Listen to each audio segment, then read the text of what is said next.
मी श्रावणी कदम. पुणे दर्पण news मध्ये आपले स्वागत. सर्वप्रथम एक नजर हेडलाईन्सवर. कोथरूडमध्ये होणार ग.दी. माडगुळकर यांचं भव्य स्मारक, महापौरांची घोषणा. मुख्यमंत्री उद्धव ठाकरे यांनी मुंबई पुणे द्रुतगती मार्गाची केली पाहणी. महाविकास आघाडी एकत्र लढल्यास भाजपचे 50 आमदार निवडून येणार नाहीत, राष्ट्रवादीचे प्रदेशाध्यक्ष जयंत पाटील यांचं प्रतिपादन. आणि महिलांवर अत्याचार करणाऱ्यांना मृत्यूदंड, शक्ती विधेयकास मंत्रिमंडळाची मंजुरी, गृहमंत्री अनिल देशमुख यांची माहिती. गेली अनेक वर्ष प्रतीक्षेत असलेल्या ग.दी. मांच्या स्मारकाला अखेर मुहूर्त मिळालाय. कोथरूड येथील महात्मा सोसायटीमध्ये या स्मारकाच्या कामाचे भूमिपूजन येत्या दीड महिन्याच्या कालावधीत होईल आणि प्रत्यक्ष कामालाही सुरुवात होईल असं आश्वासन महापौर मुरलीधर मोहोळ यांनी दिले आहे. ग.दी. मांच्या 101व्या जयंती वर्षात डिजिटल स्मारकाचे काम पूर्ण करण्याचा मानस असल्याचेही मोहोळ यांनी स्पष्ट केले. नियोजित स्मारकाच्या नियोजनाविषयी माहिती देण्यासाठी महापौर बंगल्यावर पत्रकार परिषदेचे आयोजन करण्यात आले होते. त्यावेळी ते बोलत होते.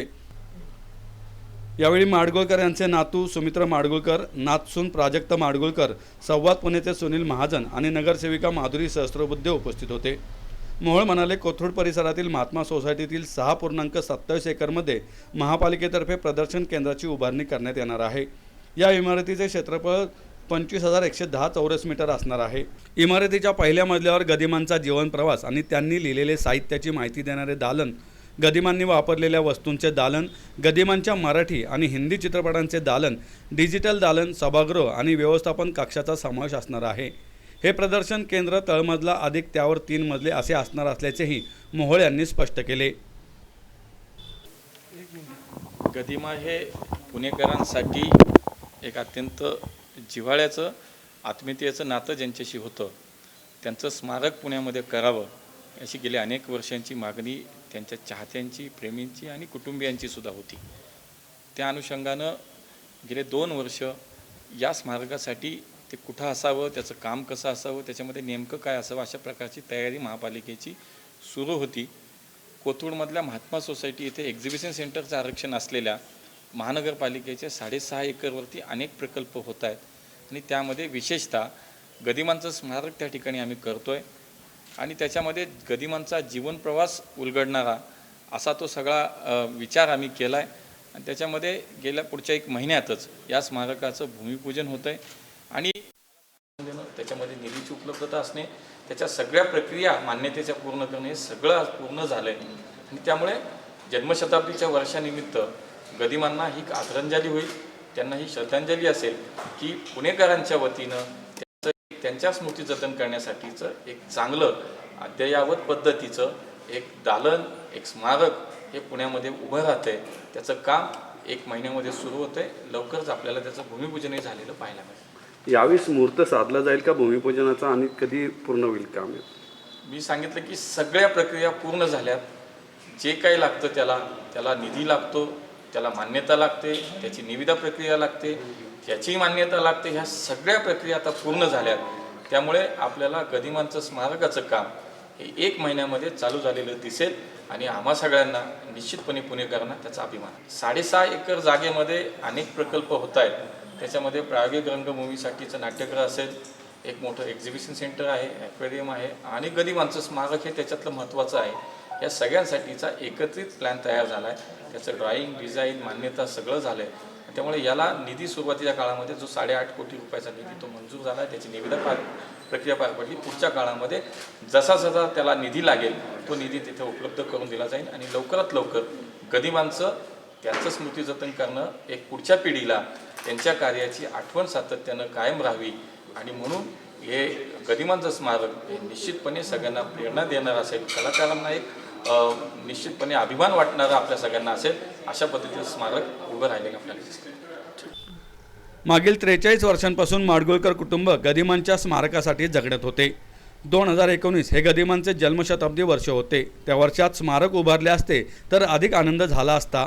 मात्र गदिमांच्या 101व्या जयंती वर्षात या स्मारकाच्या कामाला प्रारंभ होत आहे ही आनंदाची गोष्ट आहे. त्यांच्या कर्मभूमीत स्मारक उभारले जावे ही माडगुळकर कुटुंबियांची इच्छा होती. गदिमांच्या 101व्या स्मृतिदिनानिमित्त राज्य, देश आणि विदेशातील साहित्यिक त्यांच्या साहित्याचे सामूहिक वाचन करणार आहेत. त्यातही माडगुळकर कुटुंब सहभागी होणार आहे. महापौरही त्यात सहभागी होतील अशी अपेक्षा आहे, अशी भावना गदिमांचे नातू सुमित्र माडगुळकर यांनी व्यक्त केली.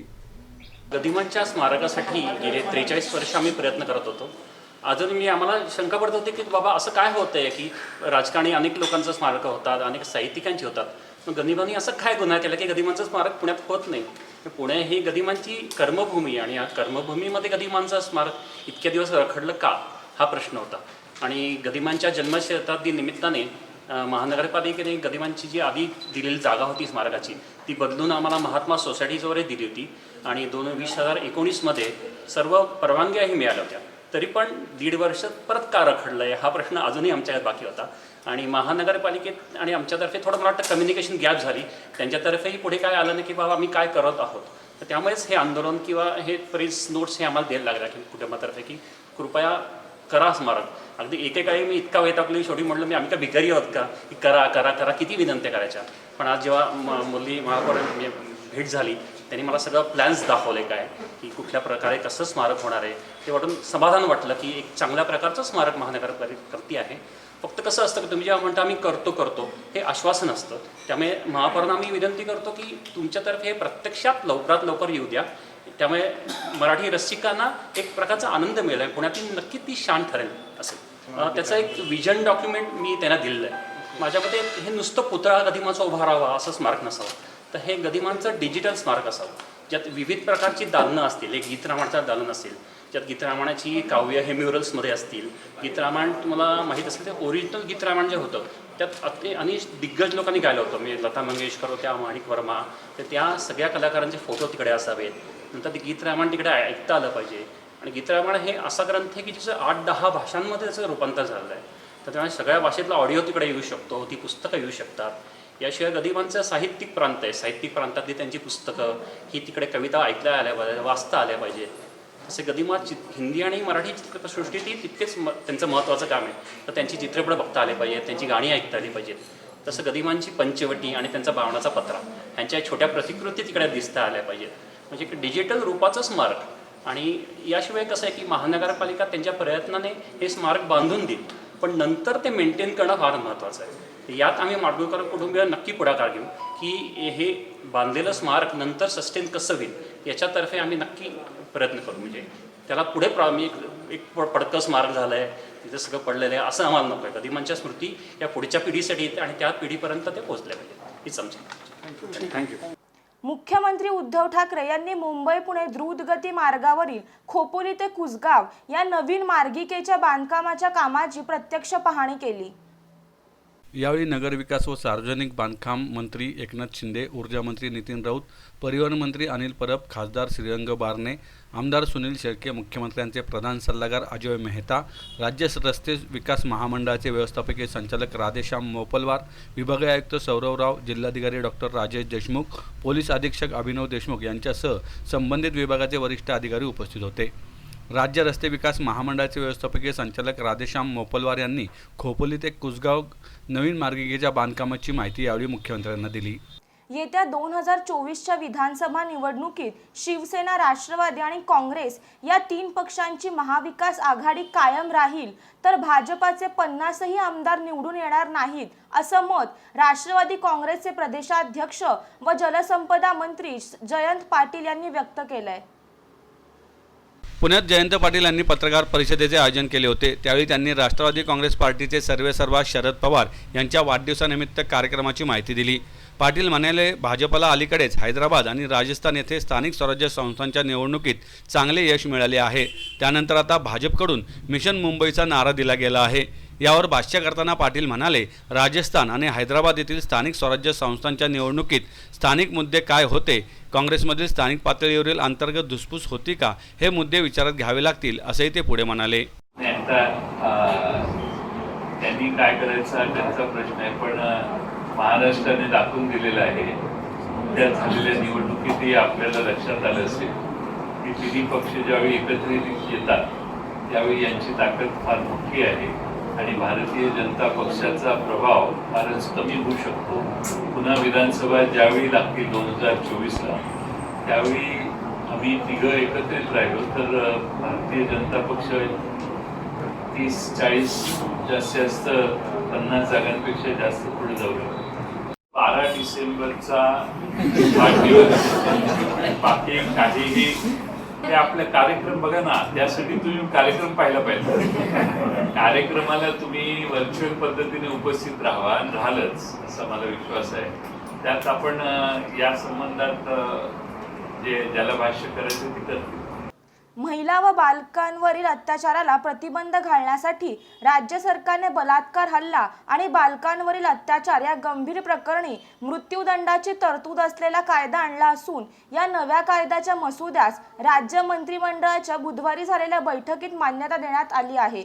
विधिमंडळाच्या 14 डिसेंबर पासून सुरू होणाऱ्या अधिवेशनात यासाठी विधेयक मांडण्यात येणार असल्याची माहिती गृहमंत्री अनिल देशमुख यांनी दिली आहे.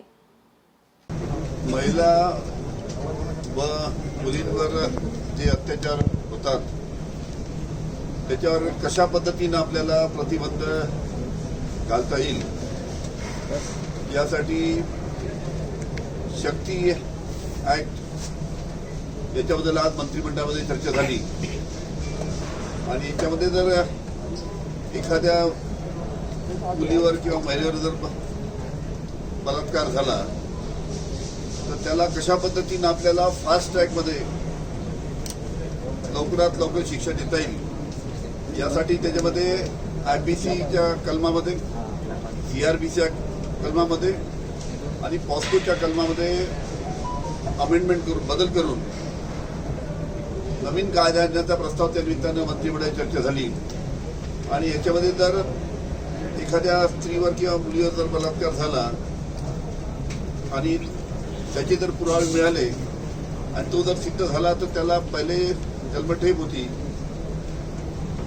ती आता मृत्यूदंडाची शिक्षा त्या निमित्ताने या बिलामध्ये प्रस्तावित केलेली आहे. त्याचबरोबर अशी एखादी घटना झाल्यानंतर त्याचा 15 दिवसामध्ये त्याची इन्व्हेस्टिगेशन झाली पाहिजे, त्याची चार्जशीट झाली पाहिजे आणि चार्जशीट होऊन कोर्टामध्ये 30 दिवसामध्ये त्याची ट्रायल झाली पाहिजे. अशा पद्धतीनं जो बिल आणण्याचा आमचा प्रयत्न आहे, जो कायदा आणण्याचा प्रयत्न आहे, त्याच्यामध्ये आम्ही प्रावधान केलेलं आहे जेणेकरून अशा पद्धतीनं कुठे अत्याचार झाल्यानंतर त्याला जो कोणी आरोपी असेल त्याला लवकरात लवकर शिक्षा झाली पाहिजे. या दृष्टीनं आज मंत्रिमंडळामध्ये चर्चा झाली. शक्ती बिलाला मंत्रिमंडळाने मंजुरी दिली आहे. आता हा प्रस्ताव त्या निमित्तानं विधानसभेमध्ये सर्व पक्षाच्या आमदारांसमोर त्या ठिकाणी चर्चा होईल आणि चर्चा झाल्यानंतर जर विधानसभेने जर त्याला मंजुरी दिली तर हा केंद्र शासनाकडे शेवटी मंजुरीला जाईल, राष्ट्रपतीकडे मंजुरीला जाईल आणि ही संपूर्ण प्रक्रिया झाल्यानंतर तशा पद्धतीचा कायदा आपल्याला अस्तित्वात आणता येईल. आणि अतिशय आनंदाची गोष्ट आहे की या पद्धतीचा कायदा जेणेकरून महिलांवर आणि मुलींवर अत्याचार झाला तर त्याच्यावर कठोर कारवाई झाली पाहिजे आणि लवकरात लवकर ही संपूर्ण प्रक्रिया ही पूर्ण करता आली पाहिजे. या दृष्टीनं हा शक्ती, हा कायदा हा अतिशय महत्त्वाचा आहे. आता वेळ झाली छोट्याशा विश्रांतीची. पाहत रहा पुणे दर्पण न्यूज.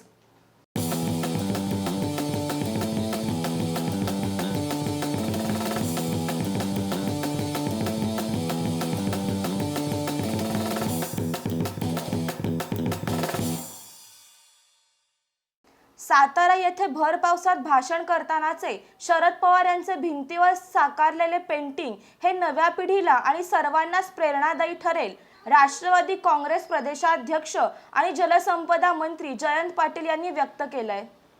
रमणबाग चौक येथे शरद पवार यांच्या 80व्या वाढदिवसाच्या निमित्ताने माजी उपमहापौर दीपक मानकर यांच्या संकल्पनेतून आणि निलेश खराडे यांच्या कुंचल्यातून साकारलेल्या 60x30 फूट पेंटिंगचे लोकार्पण पाटील यांच्या हस्ते झाले. त्यावेळी ते बोलत होते. आमदार संजय शिंदे, राष्ट्रवादीचे शहराध्यक्ष चेतन तुपे, काँग्रेसचे शहराध्यक्ष रमेश बागवे, शहर शिवसेना प्रमुख संजय मोरे, राष्ट्रवादीचे प्रवक्ते अंकुश काकडे, बाळासाहेब दाभेकर, दत्ता सागरे, हर्षवर्धन मानकर, करण मानकर, संजय पालवे, निलेश शिंदे, आप्पा जाधव आदी यावेळी उपस्थित होते. भिंतीवर पेंटिंग काढणारे चित्रकार निलेश खराडे, योगेश भुवड, पंकज विसापुरे, विनायक आडगळे, शंतनू जोशी, नितीन परदेशी यांचा यावेळी पाटील यांच्या हस्ते सत्कार करण्यात आला. पाटील म्हणाले की शरद पवार यांचा 12 डिसेंबरला 80वा वाढदिवस आहे. त्यानिमित्ताने दीपक मानकर यांच्या संकल्पनेतून चित्रकारांनी भिंतीवर पवार यांचे हुबेहूब आणि उत्तम दर्जाचे पेंटिंग साकारले आहे. शरद पवार हे महाराष्ट्रातील नाही तर देशातील नव्या पिढीचे प्रेरणादायी आहेत. असेही ते म्हणाले. दीपक मानकर यांनी उपस्थितांचे स्वागत केले. लाईफ सेव्हिंग फाउंडेशन, नवचैतन्य हास्ययोग परिवार आणि पुणे पोलीस वाहतूक विभाग यांच्या वतीने नो हॉकिंग डे अर्थात एक दिवस हॉर्नला पूर्ण विश्रांती अशी संकल्पना राबवण्यात येत आहे. पुण्यात साधारणतः दररोज 1 कोटीपेक्षा जास्त वेळा हॉर्न वाजवला जातो व यातील 90% हॉर्न हे अनावश्यक असतात. बहुतांश पुणेकर हे दिवसाला 1.5 ते 2 तास ट्रॅफिकमध्ये असतात आणि या अनावश्यक हॉर्नमुळे त्यांना बऱ्याचशा दुष्परिणामांना सामोरे जावे लागते. त्यामुळे नो हॉर्न या संकल्पनेला प्रोत्साहन देण्यासाठी 12 डिसेंबर रोजी नो हॉकिंग डे उपक्रमाचे आयोजन करण्यात आले आहे, अशी माहिती लाईफ सेव्हिंग फाउंडेशनचे देवेंद्र पाठक यांनी पत्रकार परिषदेत दिली. यावेळी नवचैतन्य हास्ययोग परिवाराचे मकरंद टिल्लू, प्राध्यापक पद्माकर पुंडे उपस्थित होते. शनिवार 12 डिसेंबर रोजी 12 वाजता प्रातिनिधिक स्वरूपात टिळक चौक येथे जनजागृतीपर कार्यक्रम होणार आहे. तर कोरोना साथीमुळे मुख्य कार्यक्रम यंदा ऑनलाईन करण्यात येणार आहे. या कार्यक्रमाचे अध्यक्ष सावित्रीबाई फुले पुणे विद्यापीठाचे कुलगुरू डॉक्टर नितीन करमाळकर हे असून प्रमुख पाहुणे पुणे पोलीस वाहतूक विभागाचे उपायुक्त राहुल श्रीरामे, वरिष्ठ क्रीडा समालोचक सुनंदन लेले, एकपात्री कलाकार मकरंद टिल्लू, डॉक्टर राजेश देशपांडे, साई पॅकेजिंगचे शंतनू प्रभुने यांच्या उपस्थितीत कार्यक्रम होणार आहे. कार्यक्रमाचे निवेदन प्राध्यापक पद्माकर पुंडे करणार आहेत. 12 डिसेंबर रोजी सायंकाळी 5 वाजता Facebook life saving foundation Pune आणि यूट्यूब मकरंद टिल्लू या पेजवरून कार्यक्रम लाईव्ह होणार आहे. यावेळी बोलताना मकरंद टिल्लू म्हणाले, शाळा, हॉस्पिटल अशा ठिकाणी नो हॉर्नविषयी जनजागृती करणारे फलक असतात, पण आपण त्यांना विशेष गांभीर्याने घेत नाही. त्याची आठवण पुणेकरांना करून देण्यासाठी आणि या समस्येला गांभीर्याने घेण्याचे आवाहन करण्यासाठी 12 डिसेंबर हा नो हॉकिंग डे पाळण्याचे आवाहन संस्था करीत आहे. 12 डिसेंबर रोजी पुण्यात विविध ठिकाणी जनजागृतीपर कार्यक्रम राबवण्याचे आवाहन देखील पुणेकरांना आम्ही करत आहोत. तसेच पुण्यातल्या विविध IT company, hotels, malls, PMP buses, विविध सामाजिक संघटना, सोसायटी या सर्वांनाच उपक्रमात सहभागी होण्याचे आवाहन करण्यात आले आहे. सध्या पुणे हे एकमेव असे शहर आहे जिथे वाहनांची संख्या ही लोकसंख्येपेक्षा जास्त आहे. वाढत्या ध्वनी प्रदूषणात हॉर्नचा आवाज प्रमुख कारण आहे. त्याचप्रमाणे पुणेकरांना उच्च रक्तदाब, हृदयरोग, मानसिक ताण, चिडचिडेपणा, नैराश्य आणि बहिरेपणा या त्रासांचा देखील सामना करावा लागत आहे. हे टाळण्यासाठी नो हॉर्न संकल्पना प्रत्यक्षात उतरवणे गरजेचे असल्याचे त्यांनी सांगितले. नमस्कार पुणेकर, मी Devendra Pathak, life saving foundation. Life saving foundation हे पुण्यामध्ये रस्त्यावरचे अपघात कसे कमी होतील आणि अपघातामध्ये सर्वसामान्यांचा मृत्यू कसा आपल्याला कमीत कमी करता येईल या अनुषंगाने आपण प्रयत्न करत असतो.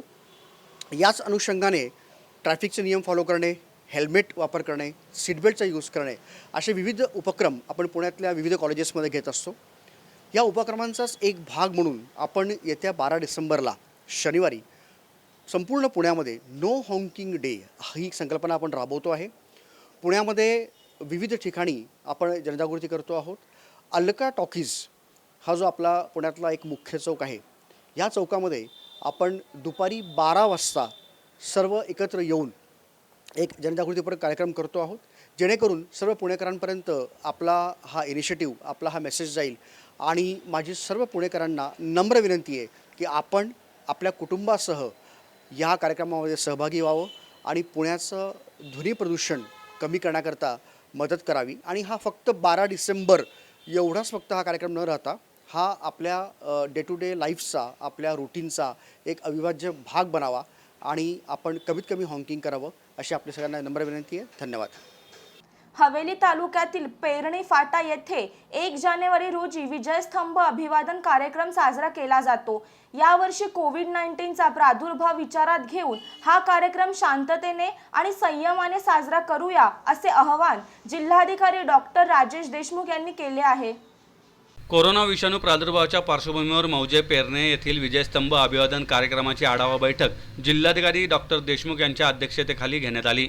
यावेळी जिल्हा पोलीस अधीक्षक अभिनव देशमुख, जिल्हा परिषदेचे मुख्य कार्यकारी अधिकारी आयुष प्रसाद, निवासी उपजिल्हाधिकारी डॉक्टर जयश्री कटारे, उपविभागीय अधिकारी संतोष कुमार देशमुख व सचिन बारावरकर तसेच पोलीस व संबंधित विभागांचे अधिकारी उपस्थित होते. डॉक्टर देशमुख म्हणाले, आपल्या राज्यासह देश आणि जग कोरोनाविरुद्ध लढत आहे. अशा परिस्थितीत योग्य पद्धतीने अभिवादन कार्यक्रम साजरा करणे ही आपल्या सर्वांची जबाबदारी आहे. हा कार्यक्रम शांततेने आणि सुरळीत पार पाडण्यासाठी सर्वांनी प्रशासनाला सहकार्य करावे असे आवाहन जिल्हाधिकारी डॉक्टर देशमुख यांनी केले. जिल्हा पोलीस अधीक्षक अभिनव देशमुख म्हणाले, विजयस्तंभ अभिवादन कार्यक्रम साजरा करण्याबाबत येथील नागरिकांच्या भावना जाणून घेण्याच्या दृष्टीने ही बैठक घेण्यात येत आहे. कोरोनाचे संकट लक्षात घेऊन यावर्षी सर्व सण समारंभ साधेपणाने साजरे करण्यात आले आहेत. पेरणे विजयस्तंभ अभिवादन कार्यक्रमात गर्दी होऊन कोरोनाचा प्रादुर्भाव वाढणार नाही याची दक्षता घेऊन कार्यक्रम साजरा करूया, असे आवाहन जिल्हा पोलीस अधीक्षक अभिनव देशमुख यांनी केले. यावेळी पेरणे व वडू येथील सरपंच, विविध संस्था संघटनांचे पदाधिकारी, ग्रामस्थ यांनी कोरोनाच्या अनुषंगाने खबरदारी म्हणून गर्दी होऊ नये यासाठी प्रशासनाला सर्वतोपरी सहकार्य करण्याचे आश्वासन दिले. आयुर्वेद आणि आरोग्य क्षेत्राच्या कल्याणासाठी आणखी सकारात्मक विचार व्हावा अशी मागणी आयुर्वेद टीचर्स असोसिएशनच्या वतीने आयुष मंत्रालयाकडे करण्यात आली आहे. देशातील प्रत्येक राज्यात आयुर्वेदाच्या NIA, BHU, AIIA यासारख्या राष्ट्रीय स्तरावरील संस्था सुरू कराव्यात. करिअर ॲडव्हान्समेंट योजना ही देशातील संस्कृत प्राध्यापकांसह सर्व आयुर्वेदिक महाविद्यालयांमधील प्राध्यापकांसाठी कालबद्ध पदोन्नती आणि वेतनवाढ लागू करावी. सध्याच्या शासकीय वेतन आयोगाप्रमाणे वेतनमान PF ग्रॅज्युटी ही सध्याच्या नियमाप्रमाणे प्रत्येक प्राध्यापकाला मिळावी अशा अनेक मागण्या आयुर्वेद टीचर असोसिएशनच्या वतीने CCIM आणि आयुष मंत्रालयाला देशातील आयुर्वेद व आरोग्य क्षेत्राच्या कल्याणासाठी करण्यात येत असल्याची माहिती असोसिएशनचे अध्यक्ष डॉक्टर राहुल सूर्यवंशी यांनी पत्रकार परिषदेत दिली. पत्रकार परिषदेला उपाध्यक्ष डॉक्टर नितीन चांदूरकर, सचिव doctor Manoj Chaudhari, doctor Arpana Sole, doctor Pradeep Jondhale, doctor Nitin Waghmare, doctor Pawan Gulhane, doctor पवन सोनवणे आदी उपस्थित होते. नवी दिल्लीच्या सेंट्रल काउन्सिल ऑफ इंडियन मेडिसिनने सरकारी गॅझेटबाबत 20 नोव्हेंबर 2020 रोजी जाहीर केलेल्या परिपत्रकाचे असोसिएशनतर्फे स्वागत करण्यात येत आहे. त्यामध्ये CCIMने केलेल्या तरतुदीनुसार Indian medicine central council regulation 2016 नुसार आयुर्वेदामध्ये शल्य आणि शालाक्य पदव्युत्तर पदवी घेतलेल्या डॉक्टर्सना आता जनरल सर्जरी, ऑर्थोपेडिक, ॲप्थोमॉलॉजी, कान, नाक, घसा व दातांवरील उपचारांना परवानगी मिळाली आहे. त्यामुळे अनेक वर्षांपासून प्रलंबित असणारा हा सकारात्मक निर्णय घेतल्याबद्दल आयुष विभागाचे केंद्रीय मंत्री श्रीपाद नाईक, CCIMचे अध्यक्ष डॉक्टर जयंत देवपुजारी आणि आयुष मंत्रालयाचे सचिव डॉक्टर राजेश कोटेचा यांचे असोसिएशन आभार मानत आहे. डॉक्टर राहुल सूर्यवंशी म्हणाले, आयुर्वेद टीचर असोसिएशन ही आयुर्वेदाशी संबंधित राष्ट्रीय स्तरावरील सर्व खाजगी, अभिमत, सरकारी, अनुदानित आणि शासकीय महाविद्यालयात कार्यरत असणाऱ्या प्राध्यापकांची संघटना आहे. त्यामुळे आयुर्वेदाच्या विकासासाठी आणखी काही मागण्या पुढे ठेवत आहोत. त्यामध्ये 60 प्रवेश क्षमता असणाऱ्या आयुर्वेद महाविद्यालयाच्या प्रत्येक BA MS महाविद्यालयामध्ये सर्व विभागांसाठी एक प्राध्यापक, एक असोसिएट प्राध्यापक आणि एक सहाय्यक प्राध्यापक असा स्टाफिंग पॅटर्न असावा. शस्त्रक्रिया असणाऱ्या विभागातील स्त्रीरोग विभागामध्ये सुद्धा शस्त्रक्रिया करण्याविषयी CCIMने स्वतंत्र परिपत्रक काढावे. देशामध्ये असणाऱ्या सर्व आयुर्वेद महाविद्यालये व संलग्नित रुग्णालयाचे सशक्तीकरण करण्यासाठी आयुष मंत्रालयाने विशेष निधी उपलब्ध करून द्यावा. एकूण आयुष मंत्रालयाच्या बजेटच्या 25% निधी हा आयुर्वेद शिक्षण क्षेत्रावर खर्च व्हावा आदी मागण्या सूर्यवंशी यांनी केल्या आहेत. डॉक्टर मनोज चौधरी म्हणाले, CCIMने केंद्रीय नोंदणीकरण प्रक्रिया लवकरात लवकर पूर्ण करावी. तसेच सध्या CCIMने काढलेल्या परिपत्रकामध्ये मर्यादित 58 शस्त्रक्रियांचा समावेश असून 58 प्रकारच्या शस्त्रक्रिया करण्यास त्यात शल्य आणि शालाक्य विषयाची आयुर्वेदाची पदव्युत्तर पदवी घेणाऱ्या डॉक्टर्सना परवानगी देण्यात आलेली आहे. त्यानुसार या गोष्टी असतात. त्यासाठी आम्ही मुद्दाम आयुर्वेदातला जो अभ्यासक्रम आम्ही शिकवतो शल्यच्या विद्यार्थ्यांना शाळेत, सुश्रुत संहिताची बेसिक आहे ती मुद्दाम आम्ही आणली. म्हणजे आपल्या पत्रकार मित्रांना कळलं पाहिजे की आयुर्वेद म्हणजे काय आहे. आणि आयुर्वेदात म्हणजे बऱ्याच वेळा असं डिफाईन केलं जातं की 2500 वर्षापूर्वी होतं, मग आता तुम्ही त्या लोकांना देतात का. माझं आता एक फॉर एक्झाम्पल मी उदाहरण देईन. आपल्याला मीडियामध्ये 2 प्रकार आहेत. आपले प्रिंट मीडिया म्हणतो आपण आणि एक TV मीडिया म्हणतो आपण. प्रिंट मीडिया म्हणजे आपण नोट्स काढतो हाताने, तिथून त्या प्रिंट मीडियामध्ये येतात आणि TV मीडियावाले डायरेक्ट लाईव्ह प्रेक्षेपण करतात. लाईव्ह प्रेक्षेपणात प्रिंट मीडियाचे जे पत्रकार आहेत त्यांनी जर उद्या कम्प्युटरमध्ये माहिती केली किंवा व्हॉट्सअपला केली, ती जर पाठवली किंवा एखादा व्हिडिओ करून त्याची माहिती दिली तर तो TV मीडियावाल्याने ऑब्जेक्शन घ्यायचं नाही, कारण दिस इज टेक्नॉलॉजी, अपग्रेड झालेली टेक्नॉलॉजी. आम्ही पहिला नोट्स काढलो, त्याच्यानंतर आम्ही व्हॉट्सअपला किंवा कम्प्युटरवरती करून त्या नोट्स देतोय. हा फरक आहे. हा का कुठल्या मीडियाचा किंवा ह्याचा जहागिरीचा भाग नाही आहे. सेम आम्हाला मिळेल 2-2500 वर्षापूर्वी त्यावेळी उपलब्ध सामग्री होती. सुश्रुत संहितेमध्ये सुश्रुत जे आहेत, अजून सुद्धा ॲलोपॅथीवाले किंवा तुम्ही आउट ऑफ इंडिया जरी गेला तर त्या ठिकाणी सर्जरीचा फादर कोण, फादर ऑफ द सर्जरी हे सुश्रुत हेच मानलं जातं. आणि त्यावेळी उपलब्ध साधन सामग्री जी होती, त्यावेळी शस्त्र जे होते, शस्त्र कर्म करण्यासाठी शस्त्र जे वापरायचे त्यावेळी अवेलेबल काय लाकूड होतं, वेली होत्या आणि दगड ह्या गोष्टीपासून शस्त्र तयार केली जायची. आता टेक्नॉलॉजी वाढत गेले, साहजिक आहे स्टेनलेस स्टील वगैरे बाकीचे वेगळे आपल्या शस्त्र तयार करण्याची वेगळी टेक्नॉलॉजी आली. साहजिक आहे त्या टेक्नॉलॉजी वापरणार आपण आहे, त्या टेक्नॉलॉजी वापरून त्या प्रोसिजर परत आपले लोक आयुर्वेदावर करतात. त्यामुळं एंडोस्कोपी किंवा ह्या ज्या पुढच्या फर्दर ज्या टेक्नॉलॉजी झाल्या ह्या टेक्नॉलॉजी किंवा एका पॅकेजची कुठली मक्तेदारी नाही. प्रोसिजर सेम असेल पण टेक्नॉलॉजी जर वाढत असतील तर साहजिक आहे कुठल्याही शास्त्रामध्ये क्लिअर उल्लेख आहे की शास्त्र डेव्हलप करण्यासाठी ज्या ज्या गोष्टी नवीन नवीन आहेत तुम्ही ऍक्सेप्ट करत चालता. आयुर्वेदामध्ये सुद्धा आमच्या श्लोक स्पेसिफिक आहे. शास्त्र शिकताना तुम्हाला नवीन नवीन गोष्टी ज्या येतात त्या तुम्ही शिका, अडॉप्ट करा, तर शास्त्र ते डेव्हलप होतं. त्यामुळं IMA किंवा ॲलोपॅथीवाले म्हणतात हे आमची मक्तेदारी आम्ही हे केलं, ते चुकीचं आहे. प्रत्येक शास्त्र डेव्हलप होताना त्यांनी नवीन नवीन गोष्टी शिकल्या पाहिजेत. आणि इंजिनिअरिंग जे आहे म्हणजे आपण टेक्नॉलॉजीज किंवा शस्त्र जे डेव्हलप होत आहे हे इंजिनिअरिंगचा पार्ट असतो ना.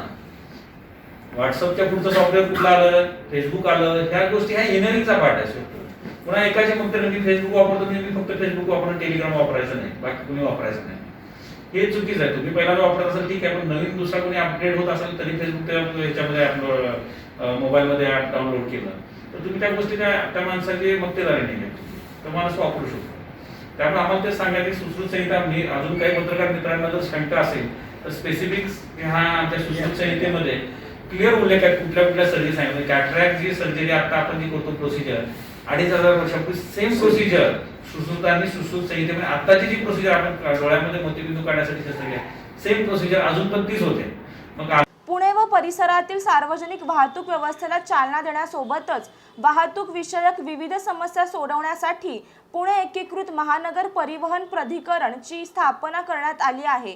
वाहतूक समस्येच्या आव्हानांचा सामना करण्यासाठी प्राधिकरणातील सर्व विभागांनी समन्वयाने काम करण्याच्या सूचना विभागीय आयुक्त सौरभ राव यांनी केल्या आहेत.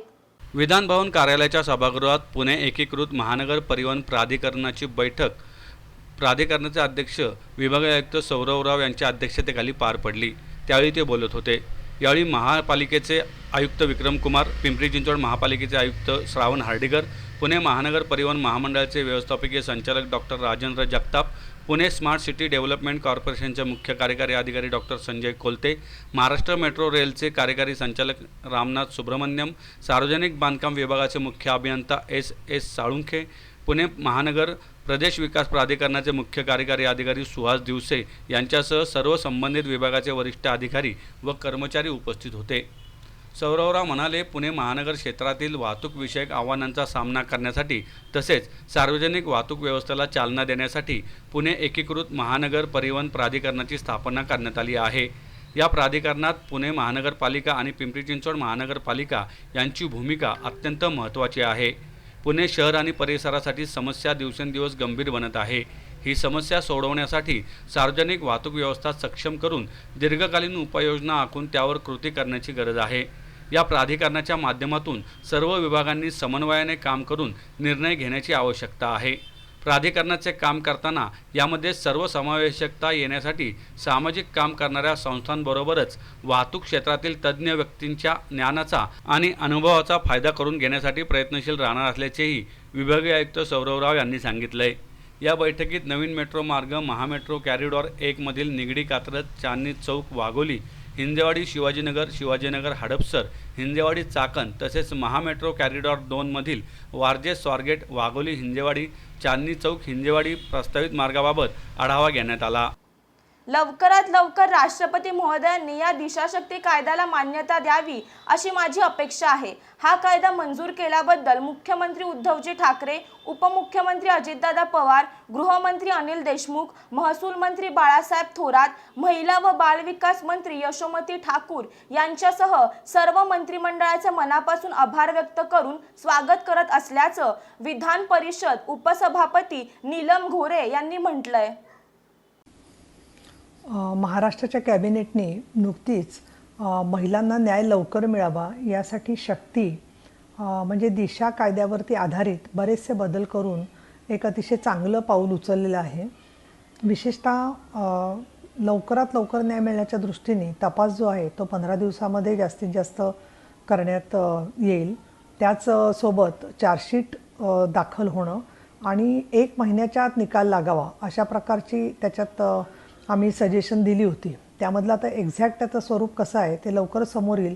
परंतु महत्त्वाचं म्हणजे अनेक कलमांच्यामध्ये 376शी संबंधित उपकलमं असतील किंवा पॉक्सोमधली काही कलमं असतील, यामध्ये सुद्धा बदल करण्यामध्ये येण्याचं प्रस्तावित केलेलं आहे. त्याचबरोबर विशेष सरकारी वकील नेमण्याच्या बद्दलचा निर्णय झालेला आहे. मदत, पुनर्वसन, आणखीन समुपदेशन या दृष्टिकोनातून सर्वतोपरी पीडित महिलांना मदत केली जाणार आहे. आणि अगदी महत्त्वाचं म्हणजे ऑफेंडर्स लिस्ट एक बनवण्यासाठी देखील सरकार पावलं उचलणार आहे की जे परत परत हे गुन्हे करत असतात. त्याच्या स्वरूपाबद्दल अधिक चर्चा होईल, पण प्रथमदर्शनी हा अत्यंत स्वागतार्ह पाऊल आहे, याच्यात काही शंकाच नाही. पुन्हा एक नजर हेडलाईन्सवर. कोथरूडमध्ये होणार ग दी माडगुळकर यांचं भव्य स्मारक, महापौरांची घोषणा. मुख्यमंत्री उद्धव ठाकरे यांनी मुंबई पुणे द्रुतगती मार्गाची केली पाहणी. महाविकास आघाडी एकत्र लढल्यास भाजपचे 50ही आमदार निवडून येणार नाहीत, राष्ट्रवादीचे प्रदेशाध्यक्ष जयंत पाटील यांचं प्रतिपादन. आणि महिलांवर अत्याचार करणाऱ्यांना मृत्यूदंड, शक्ती विधेयकास मंत्रिमंडळाची मंजुरी, गृहमंत्री अनिल देशमुख यांची माहिती. याचबरोबर आजचं बातमीपत्र इथेच संपलं. पाहत रहा पुणे दर्पण न्यूज. नमस्कार.